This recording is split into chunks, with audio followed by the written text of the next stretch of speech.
वैसे तो सेब बागवानी करते वक्त समस्याओं की लंबी लाइन है। ऐसी एक मेन समस्या वाइट ग्रब की है, जिसका अधिकांश फार्मर को पता ही नहीं है। 99.9% फार्मर ऐसे हैं जिनको वाइट ग्रब का मालूम नहीं है, मालूम है लेकिन आधे तक। नमस्कार, मैं हूं हरेंद्र हराइक। इस वीडियो में आपका स्वागत है। आज हम वाइट ग्रब के बारे में डिटेल जानकारी इस वीडियो में जानने वाले हैं, तो आप आखिर तक वीडियो में बने रहिए। वीडियो लंबी हो सकती है, लेकिन आपको जो सजेशन इस वीडियो में मिलने वाला है वो आज तक आपने कहीं सुना नहीं होगा। दोस्तों, बात करते हैं वाइट ग्रब की। वाइट ग्रब यो इंग्लिश का नाम है, लेकिन इसको हम हिंदी में अपनी जो लोकल लैंग्वेज है इसको हम कहते हैं कशा, कश कीड़ा। और ये आलू है, अरबी है, इन फसल को बहुत ज़्यादा नुकसान पहुंचाता है और फार्मर लोग इसको यहीं तक जानते हैं। लेकिन जो इसकी अगली स्टेज है वो बहुत डेंजरस है, बहुत ख़तरनाक है।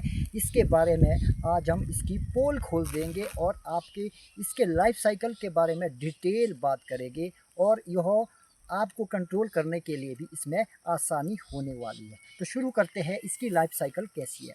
दोस्तों, आजकल ये जो वाइट ग्रब है ये है एडल्ट अवस्था में, और ये आजकल ही अंडे डालती है। और ये देखने में कैसी होती है हम आपको ये दिखाते हैं। ये हमने इसको टैकल किया है, ये आप देखें, ये ऊपर से गिर रही है, ये देखें।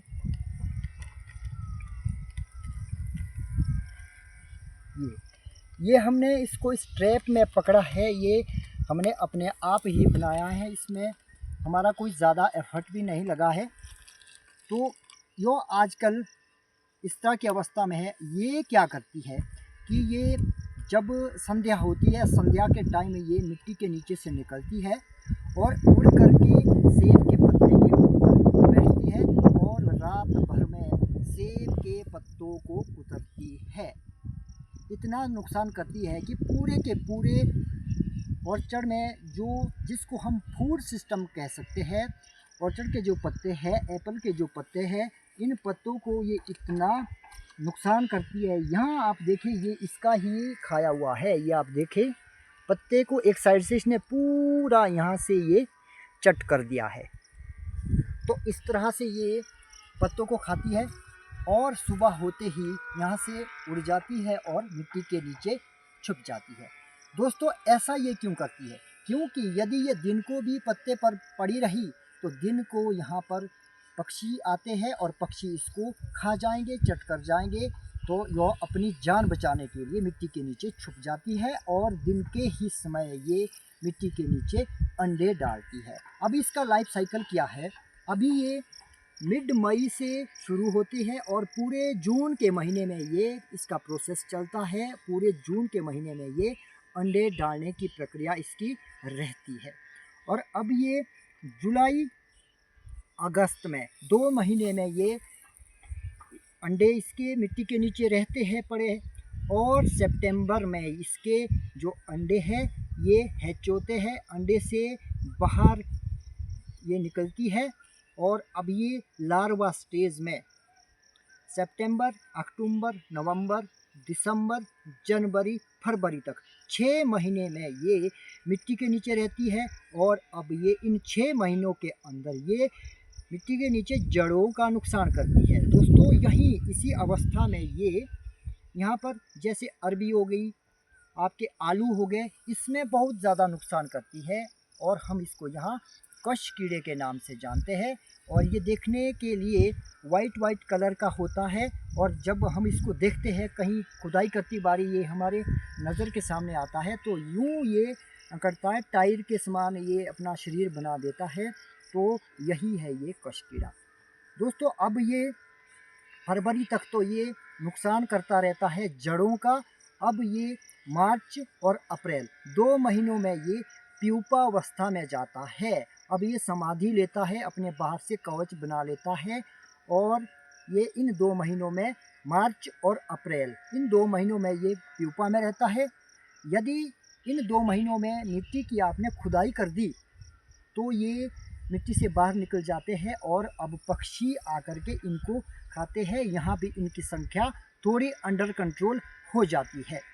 यदि आपने तौलिए की खुदाई नहीं करी तो ये ज्यों के त्यों बने रहते हैं और 15 मई के आसपास से अब ये प्यूपा से बाहर आ जाते हैं। अब ये एडल्ट बन जाती है और इनको पंख लग जाते हैं और फ्लाइंग अवस्था में होते हैं और ये रात के समय अब ये जैसे आजकल पत्तों का नुकसान कर रहे हैं। तो मैं आशा करता हूँ कि ये इसका लाइफ साइकिल आपको समझ में आ गया होगा। तो हम इसको कहाँ कहाँ टैकल कर सकते हैं और हम इसको कहाँ का इसको पकड़ सकते हैं, कैसी कैसी हमें इसके लिए रणनीति बनानी होगी है। दोस्तों, इस पर एक फंगस काम करती है जो इसका सत्यानाश कर देती है।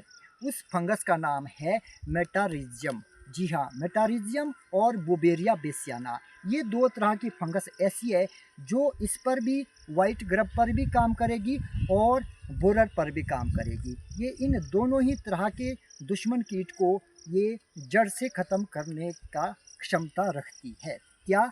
मेटारिजियम और बुवेरिया बेसियाना। इसका एप्लीकेशन आपको कब करना है? जब ये अंडे से बाहर आती है, इसका 1 सितंबर के आसपास आपको ड्रिंच करना है। इस फंगस का सितंबर 1 वीक में आप ड्रिंच करें ताकि ये जब अंडे से बाहर आ रही होती है तो ये फंगस भूमि में जाते ही इसके शरीर में टच हो जाए। ये फंगस कैसे काम करती है? ये फंगस इसके शरीर पर यदि इसका एक स्पोर्स भी पड़ा तो ये इसके शरीर में ही उगना शुरू कर देती है, अपना मल्टीप्लिकेशन करना शुरू कर देती है और इसको पूरे का पूरा ही वाइट ग्रब को ये फाड़ देती है, विस्फोट कर देती है, उसके अंदर ये डेवलप हो जाती है। तो दूसरा आप क्या कर सकते हैं कि इसके लिए आप लाइट ट्रैप का इस्तेमाल कर सकते हैं। वो कब? जब ये आजकल फ्लाइंग अवस्था में होती है, शाम के टाइम, रात को ये ऑर्चर्ड में आती है, पत्तों का नुकसान करती है, तो अभी आप लाइट ट्रैप ऑर्चर्ड में लगा सकते हैं। यदि आपके पास अभी लाइट ट्रैप नहीं है, मान लीजिए आपने ये वीडियो अभी देखी, आपको पता चला आप शाम के टाइम ऑर्चर्ड में गए, आपने देखा पत्ते कुतरने में ये लगी हुई है, तो आप क्या करें? एकदम तो आप लाइट ट्रैप नहीं मंगवा सकते, तो आप क्या करें? एक डब्बा लीजिए, इसको आप कलेक्ट कर दीजिए। जैसे तो आपकी हाई डेंसिटी है, हाई डेंसिटी के प्लांट्स तो आपके रीच में होते हैं, आपका हाथ पहुंच सकता है, वहां से आप इसको हार्वेस्ट कर सकते हैं और डब्बे में कलेक्ट करके आप इसको एकत्र करें और कहीं दूर ले जाके इसको आप दबा सकते हैं मिट्टी के नीचे। यहाँ भी आप इसको काफ़ी ज़्यादा मात्रा में कंट्रोल कर सकते हैं। और आप यदि अभी भी जब ये अंडे देने की अवस्था में, तो आप अभी भी यहाँ भी आप बुवेरिया बेसियाना और मेटारिजियम का स्प्रे कर सकते हैं, वो भी संध्या के टाइम। ये आप यहाँ इसको इस तरह से कंट्रोल कर सकते हैं। और यदि आप नेचुरल फार्मिंग करते हैं तो आप क्या करें? तो आप किसी ऐसे पत्ते को लीजिए जिन पत्तों को गाय नहीं खाती है, उसका अर्क निकालिए, उसका अर्क निकाल करके आप स्प्रे कर सकते हैं। इससे क्या होगा कि जब यह स्प्रे पत्तों पर पड़ेगा तो पत्तों पर इसका टेस्ट भी जाएगा। तो जो कड़वे टेस्ट के, खराब टेस्ट के पत्ते हैं, उसका अर्क जब आपके ऑर्चर्ड के पत्तों में पड़ेगा तो यह आपके पेड़ के पत्ते को कम नुकसान पहुंचेगी, क्योंकि इसको ये पत्ते अच्छे नहीं लगेंगे, तो ये आपके ऑर्चर्ड से डाइवर्ट हो जाएगी, कहीं और दूसरी जगह जाएंगी। यो किसी भी चीज़ के पत्ते खा सकती है, इसको तो अपना पेट भरना है, इसकी आपके साथ स्पेशली कोई दुश्मनी नहीं है। यो किसी और आसपास के पेड़ों में भी जा सकती है, जंगल में भी जा सकती है, वहाँ भी अपना गुजारा कर सकती है। तो आप अपने ऑर्चर्ड में ऐसे अर्क का स्प्रे करें जिन पत्तों को गाय नहीं खाती है, उसका अर्क निकाल करके स्प्रे करके आप इसका समाधान ढूंढ सकते हैं। तो दोस्तों, हमने इस वीडियो में जाना वाइट ग्रब की लाइफ साइकिल क्या है और फिर हमने इसको कंट्रोल करने के टेक्निक ऑर्गेनिकली भी और SPNF के तहत भी हमने जाने। और ये भी हमने जाना कि इसको आप लाइट ट्रैप से भी कर सकते हैं। ये कल्चरल कंट्रोल में आता है, IPM में आता है। और इसको आप ऐसे भी, जो हमने इसको करा, कलेक्ट करा, पिछले शाम भी हमने इसको कलेक्ट करा, जहाँ हमने स्प्रे नहीं करा था वहाँ पर ये ज़्यादा थी और वहाँ से हमने इसको कलेक्ट करा है। इस ऑर्चर्ड में हमने इसका स्प्रे पिछले कल ही करा है, फिर इसमें इतना ज़्यादा अटैक नहीं है क्योंकि इसमें स्प्रे टाइमली हो गया था। यदि इसमें विटल थी भी, कहीं एक आध पत्ता इसने छाना है, लेकिन उसके बाद ये इसमें ज़्यादा एक्टिव नहीं थी, इसमें हमें ज़्यादा नहीं मिली। तो जो ये हमने कलेक्ट करी है ये कहीं और ऑर्चर्ड से करी है और इसको हमने अब मिट्टी में दबा करके इसको हम दूर साइड में ले करके इसको कंट्रोल करेंगे। तो दोस्तों, आपको यह वीडियो कैसी लगी कमेंट करके आप ज़रूर लिखें। इससे होता ये है कि हमारा मोटिवेशन बढ़ता है। हम तो नेचुरल फार्मिंग पर ऑलरेडी इस रास्ते पर चल चुके हैं। यदि आपको भी इस ओर आना है और भविष्य को सुलभ बनाना है, अपने न्यू जनरेशन के लिए अच्छी सॉइल छोड़नी है, इन्वायरमेंट को कम नुकसान करना है, अपनी हेल्थ, वेल्थ और हैप्पीनेस को अच्छा रखना है, तो आप हमारे साथ सीधे जुड़ सकते हैं। आप हमारे व्हाट्सएप से भी कनेक्ट हो सकते हैं।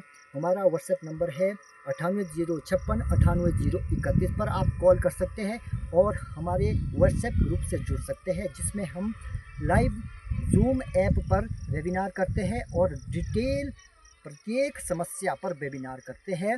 हम हर समस्या को नेचुरल फार्मिंग में कैसे कंट्रोल करते हैं, इस पर वेबिनार निरंतर हो रहे हैं। तो आप कॉल कर सकते हैं और वहां से आपको टोटल इन्फॉर्मेशन मिलेगी। आपको कैसे हमारे ग्रुप से जुड़ना है, हमारे ग्रुप का नाम है स्टॉप केमिकल। इस ग्रुप से जुड़ करके आपको ताज़ा इन्फॉर्मेशन मिलेगी। जो निरंतर काम हो रहा है उस पर आपको डिटेल वेबिनार होने वाले हैं। तो लेता हूँ आपसे इजाज़त, मिलते हैं अगली वीडियो में नई जानकारी के साथ। तब तक के लिए धन्यवाद। जय हिंद, जय भारत।